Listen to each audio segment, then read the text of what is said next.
and welcome to another episode of Best in UC TV. I'm your host, Heather Clancy. We explore many issues on this program, including, obviously, how you buy unified communications equipment. And to explore that issue further this week, I've actually asked an expert. He is with Atrion Networking in Rhode Island, and also a CEO of a group called One in Service. His name is Paul Cronin. He is the Vice President of Business Development for Atrion and the CEO of One in Service. Paul, thank you very much for joining us today from your lovely northeastern location. It's a pleasure to be here, Heather. One of the reasons that I felt it would be really appropriate to ask you to join us is that you represent not just a company in Atrion, but also a network, if you will, if that's the right word, maybe it's not, of organizations that are focused on advising businesses on technology issues. They're not necessarily focused on selling you technology. They're advising you on how to make technology work for you. And in particular, you're focused on communications and networking and all of these things that make businesses connect and communicate. So first of all, can you just give us a little bit more on what One in Service is? What sort of things are you concerned with? What are the member companies doing? Okay, well, One in Service is a member organization that incorporates all different types of technology solution providers across North and Central America with an alliance to organizations throughout Europe and even other parts of South America as well. Mm-hmm. We come together for a number of things, like sharing best practices and really kind of looking at how we can expand our business without having to go through all the tribulations of trying to build it from scratch ourselves by leveraging the knowledge of others. But even more importantly, One in Service allows its members to deliver solutions outside of their own geographic reach in a trusted way through a formal governance process and centralized engagement desk. Members can solve clients' problems by leveraging other members. Also, members can expand their solution set that they provide to clients by leveraging the solutions that another member may have in order to come in and be able to deliver that solution. I want to key in a little bit more on that. So, bring it home for this audience, right? The ones that are thinking about a unified communication and collaboration solution.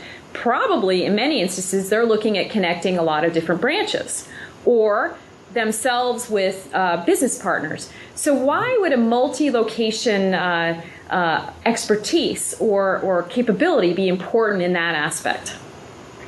Well, solutions range from a lot of different pieces. I mean, whether it's equipment or services or infrastructure or things like, cabling or wireless and things like that. So the amount of expertise that's needed in order to deliver a seamless solution is growing. So by being able to tap into some other organization that shares kind of the same philosophy and delivery model that you use yourself in your own geographic area, it kind of provides you with a trusted source that you can now bring those sources all to bear and deliver that seamless solution. And really, clients are looking for that. They want it to be speed and ease. And any member that can deliver that to their client, I think, enhances the ability to work with them. But you get sort of scale, but at the same time, like local focus and local presence, it sounds like. Is that fair? You're right. Yep. And you get it at the implementation, but then you also have the feet in the street and the ability to service them day two with the same partner or member company that helped to implement it. Okay. Now, there are a lot of different choices in the IP phone, IP telephony, unified communications marketplace. And there's a lot of companies that represent the vendors out there. There's tons of different technology vendors, and there's tons of resellers or dealers or people who are authorized or certified on these different technologies. How important, right, is it for a business to explicitly look at a company that's authorized for a specific technology, right? It seems to me that if you certainly want that technical expertise, you want to know there's proof of expertise, but at the same time, it seems to me that you want someone who can provide a broader perspective, who can kind of look with you at all the different choices and make an objective decision. Tell me how that works and what you would advise a business to do if they're faced with trying to pick this versus this technology. I think it's really finding the right partner that's going to work with you to really assess what the business is trying to accomplish. Right. You need to look at how you're going to achieve transformation through this solution. I think you almost have to let go of all the different different types of products and companies representing just products almost in the beginning to really fully help the client identify one, what is it they want to achieve with the technology, two, who are the stakeholders within the organization that should be part of this assessment process, sure. And then three, be deeply invested in not only implementing it, but to have some stake in the game for making sure that it really does what they say they need it to do in the end. So it sounds like you almost need two sorts of people. One is sort of an advisor at the solution level, and then behind that, you obviously need the technical expertise. Is that a fair assessment, or is that? It sounds like actually you almost need more than one person to bear.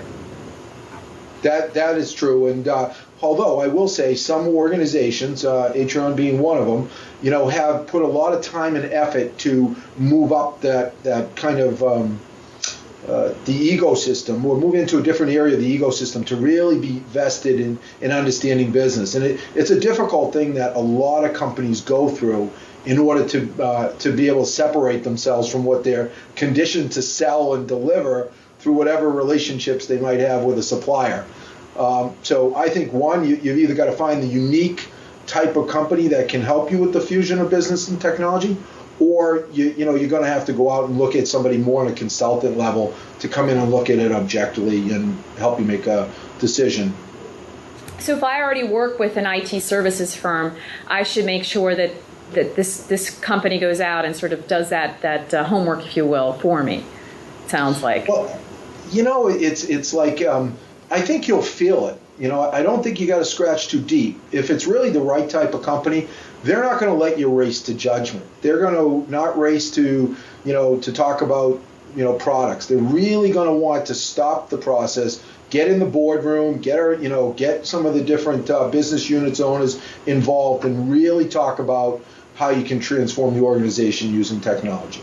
And if they're not having those conversations, then I think it'll be self-evident that you might want to be looking at a consultant level type person sure. to come in objectively and look at it. So let's take a look at the market a little bit more broadly.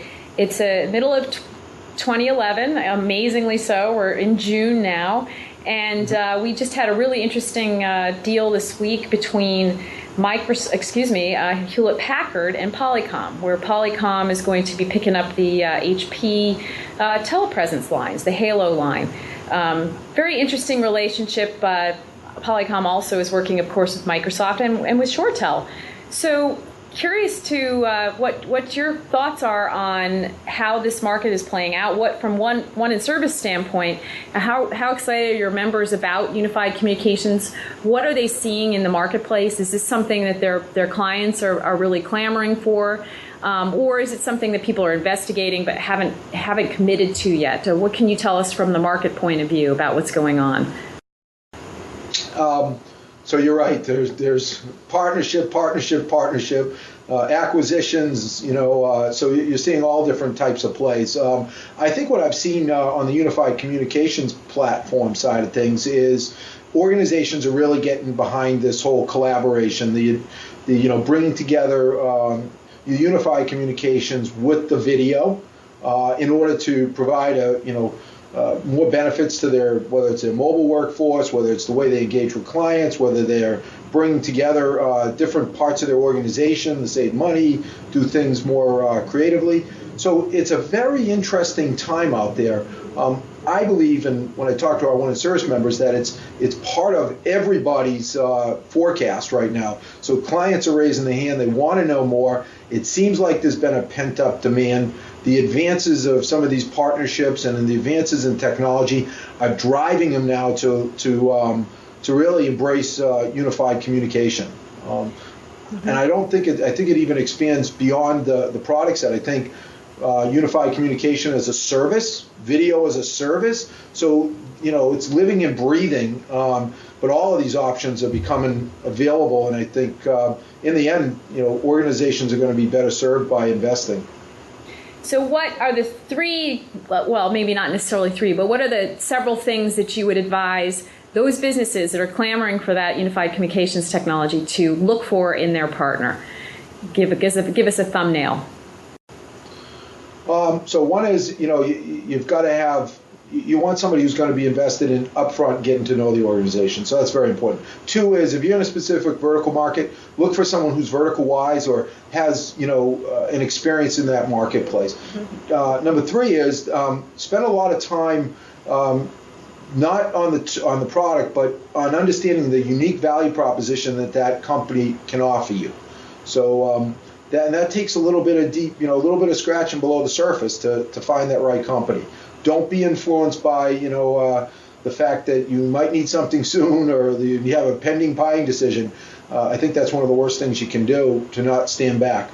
I think the other thing is, look at, when you're talking about technology, from moving from the whole running IT up to looking at technology really is transforming your organization, and make sure that whatever solution that someone's bringing to you, that it's actually going to help you with transforming the organization, and that in the end there's a measurable way that you're going to see you're going to be able to prove that the solution did everything it was intended to, and because you want to be able to continue your success with that partner down the road. Awesome. Well, Paul, thank you for joining us today. And thanks to our viewers for watching another episode of Best in UC TV. Until we meet again, I'm Heather Clancy.